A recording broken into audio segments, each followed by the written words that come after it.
Good morning to all of you. Myself Madhu Trivedi. हम इस video में डिस्कस करेंगे about the Raj Narayan case. मैंने बोला था कि केशवानंद भारती केस में, जिसमें हमने बीएचडी का डिस्कशन किया था। बीएचडी मतलब बेसिक स्ट्रक्चर डॉक्ट्राइन। मैंने उसमें बताया था बेसिक स्ट्रक्चर डॉक्ट्राइन मतलब होता है कि किसी भी बेसिक स्ट्रक्चर, इसके हम नाम से ही देख सकते हैं, बेसिक स्ट्रक्चर डॉक्ट्राइन मतलब बेसिक स्ट्रक्चर। किसका बेसिक स्ट्रक्चर? तो कॉन्स्टिट्यूशन का बेसिक स्ट्रक्चर। मतलब जब जब कॉन्स्टिट्यूशन का बेसिक स्ट्रक्चर हर्ट होगा तो क्या होगा? तो वो जो बेसिक स्ट्रक्चर डॉक्ट्राइन है, हाँ, उसमें वो शामिल हो जाएगा और वो लॉ हट जाएगा किसी भी लॉ से। तो फिर उसके बाद क्या हुआ? मैंने बोला था कि केशवानंद भारती केस हुआ। फिर उसके बाद फिर भी रुका नहीं, जो टसल था वो भी रुका नहीं। जो पीपल्स हो, गवर्नमेंट हो, कोर्ट, इन सबका जो टसल चल रहा था वो उस समय भी रुका नहीं।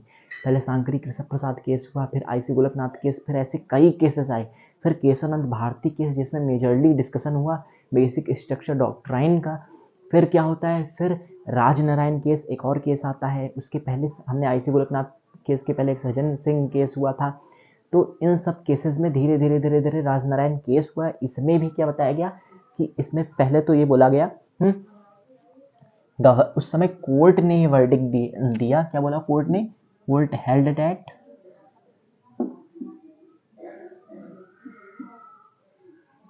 क्या कोर्ट हेल्ड दैट क्या बोला कोर्ट ने? कि कोर्ट ने कहा कि free and fair election are part of BHD and means judicial review is allowed in government action. अब इसका मतलब क्या है ये हम देखते हैं कि उस समय राजनारायण केस हुआ केशवानंद भारती की केस के बाद। फिर जो केस हुआ था 1975 में, जब इमरजेंसी लगी थी। इसी के बाद टुक इमरजेंसी किसके? फिर इंदिरा गांधी जी ने, जो हमारी प्राइम मिनिस्टर रही हैं, उन्होंने इमरजेंसी टुक प्लेस कर दी थी उस समय। हाँ, फिर इमरजेंसी से रिलेटेड फिर उसके बाद क्या हुआ? 1976 में 42nd अमेंडमेंट आया, जिसे हम लोग मिनी कॉन्स्टिट्यूशन कह सकते हैं, क्योंकि उसमें बहुत सारे लॉज को हटाया गया, बहुत सारे लॉज को शामिल किया गया। फिर बाद में वो जो लॉज थे वो जनता पार्टी के द्वारा फिर धीरे धीरे जो अमेंडमेंट करके उसे कम भी किया गया, जो 1978 में आई थी इमरजेंसी के बाद। क्योंकि जब इमरजेंसी लगी हुई थी तो उनका बहुत ज़्यादा क्रिटिसिज्म हुआ उस समय गवर्नमेंट का। तो धीरे धीरे वो 2 साल के लिए हार गई गवर्नमेंट, हाँ, इलेक्शन में। फिर उसके बाद 1978 में जनता पार्टी स्टैब्लिश हुई। उसने 42nd अमेंडमेंट में बहुत ज़्यादा अमेंडमेंट्स किए। अब हम देखते हैं पहले इसमें हुआ क्या। तो राजनारायण केस हुआ, ये जाते हैं भाई साहब, फिर ये पहुँचते हैं कोर्ट में। हाँ, और फिर क्या होता है? कोर्ट उसमें क्या जजमेंट देता है कि फ्री एंड फेयर इलेक्शन। अब ये हुआ क्या? कुछ उस समय गवर्नमेंट पे आरोप लग रहे थे कि जो गवर्नमेंट है उन्होंने फ्री एंड फेयर तरीके से इलेक्शंस नहीं करवाए हैं। तो राजनारायण, हाँ, एक होते हैं, हाँ, शायद, तो जो उस समय, हाँ, ये जाते हैं, एक केस कर देते हैं जाके, हाँ, गवर्नमेंट पे, और फिर बोलते हैं कि फ्री एंड फेयर इलेक्शन नहीं हुए हैं। तो गवर्नमेंट क्या, तो जो कोर्ट होती है वो उस समय क्या जजमेंट देती है कि free and fair election are the part of BHD. मतलब बहुत सारे जो भी धीरे धीरे धीरे धीरे धीरे लॉस आते गए, जो फंडामेंटल राइट्स को इन्फ्रिंज कर रहे थे, अपने कॉन्स्टिट्यूशन के खिलाफ थे, जो ऐसे धीरे धीरे जो केसेस आए, तो उन केसेस में जो कोर्ट थी, तो उन्होंने उसे कहा कि ये पार्ट है, किसके पार्ट है? Basic structure. ये हमें बेसिक स्ट्रक्चर जो कॉन्स्टिट्यूशन का उसे हर्ट कर रहे हैं। तो ये ऐसे ही इसे भी बताया कि free and fair elections are part of basic structure doctrine means judicial review is allowed for the government action. Basically basic structure doctrine के समय, उस समय कोर्ट सुपीरियर बन रहा था। किससे? कोर्ट सुपीरियर हो रहा था किससे? पार्लियामेंट से। क्योंकि वो कोई भी लॉ आता था और अगर वो अगेंस्ट कॉन्स्टिट्यूशन लग रहा है तो वो उसे बेसिक स्ट्रक्चर डॉक्ट्राइन के जरिए, हाँ, उसके फेवर में जो केस आता था उसी के फेवर में जजमेंट जा रहे थे धीरे धीरे धीरे धीरे। तो इसमें केवल इतना बताया गया कि जो फ्री एंड फेयर इलेक्शन है वो बेसिक स्ट्रक्चर डॉक्ट्राइन में है, हाँ।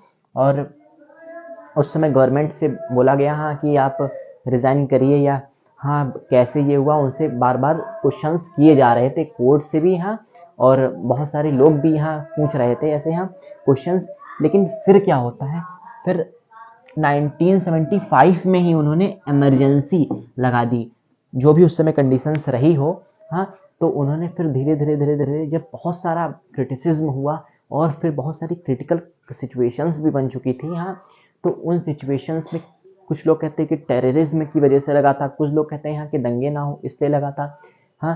तो उस समय बहुत सारी यहाँ जो सिचुएशंस ऐसी हो गई थी जिन्हें संभालना, या कह सकते हैं यहाँ कि गवर्नमेंट को संभालना मुश्किल पड़ रहा था, इसीलिए उन्होंने इमरजेंसी टुक प्लेस कर दी 1975 में, बहुत सारी क्रिटिकल कंडीशंस की वजह से। और फिर क्या हुआ, फिर उसके बाद जब इमरजेंसी लगी, लगभग 2 साल तक की इमरजेंसी लगी, जिसे हम लोग ब्लैक टाइम कहते हैं अपने कॉन्स्टिट्यूशन में, जो कि हमें कॉन्स्टिट्यूशन के लिए सबसे ज़्यादा ब्लैक टाइम रहा है, हमारी गवर्नमेंट के लिए ब्लैक टाइम रहा है, जब हमारे भारत में इमरजेंसी लगाने की ज़रूरत पड़ी। फिर उसके बाद क्या हुआ कि 42nd अमेंडमेंट इंट्रोड्यूस हुआ। फिर क्या होता है, 42nd अमेंडमेंट इंट्रोड्यूस होता है। कब इंट्रोड्यूस होता है, 1976 में। 1976 में फिर गवर्नमेंट क्या करती है कि ये केस तो यहीं पे ख़त्म हो जाता है, ये केस हो जाता है। फिर उसके बाद क्या होता है कि इमरजेंसी लगा दी जाती है, जो गवर्नमेंट होती है वो इमरजेंसी लगा देती है। और फिर जब वो इमरजेंसी लगाती है, फिर क्या होता है, 42nd, एक मिनट, फिर क्या होता है, 42nd अमेंडमेंट इंट्रोड्यूस होता है 1976 में।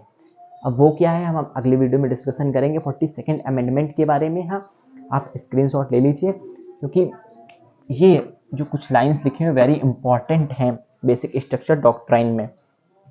क्या केस उससे में हुआ था, ये ईयर इंपॉर्टेंट है। हाँ, इमरजेंसी 1975 में कैसे बनी, ये सब हम डिस्कशन करेंगे थोड़ा बहुत। हाँ, और फिर 1976 में 42nd अमेंडमेंट, जो कि बहुत इंपॉर्टेंट है, फिर उसमें क्या कंडीशंस रही हम डिस्कशन करेंगे अगले वीडियो में। Thank you.